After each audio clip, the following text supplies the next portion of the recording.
Located in the Capitol Hill neighborhood, Congressional Cemetery has been the final resting place for Washingtonians for more than 200 years.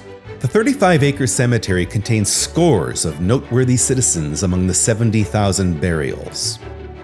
I've always said that the residents of Congressional Cemetery are just a big mirror that we can see our history back at us. Some of the more notable residents, I would say, are John Philip Sousa, known as the March King.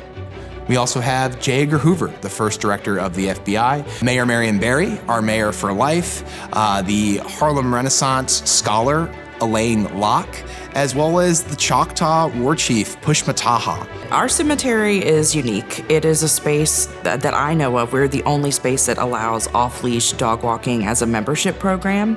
And our space ends up being more of a community cornerstone than just a cemetery space. In 1976, the Association for the Preservation of Historic Congressional Cemetery was founded, providing stewardship for the National Historic Landmark property.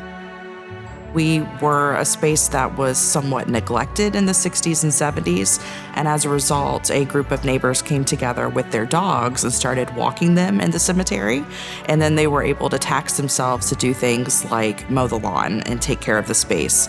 And as a result, there became this formal organization created. In 1998, the APHCC secured a congressional endowment that is administered by the National Trust for Historic Preservation for restoration and maintenance of the cemetery.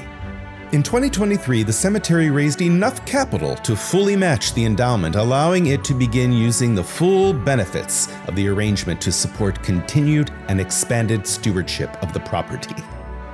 Investment in restoration work nearly doubled in 2023 due to the endowment match, allowing for 83 historic stones to be repaired.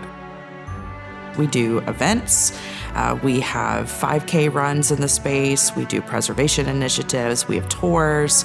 Our space is really lively. We always have people walking around. And unlike a lot of historic sites, our biggest advocates are actually our neighbors, people that live within a 3-mile radius of us. Well, of course, we serve our families, and we have a sacred duty to ensure this is a final resting place of respect and honor and reverence. We're very lively, and we do that through a celebration of life, and that's both through all of our various programs, from soul strolls to the dog walking to the gardens program. We have life at Congressional, and that makes us extremely unique.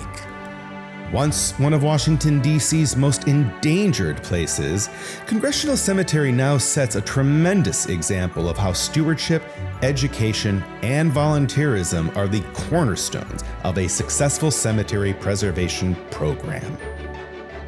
We are still an active cemetery. We still have plots available. Not many, but we do have them. And we get the question all the time, do you have to be in Congress to be buried at Congressional? And our answer is always, no, you just have to be dead.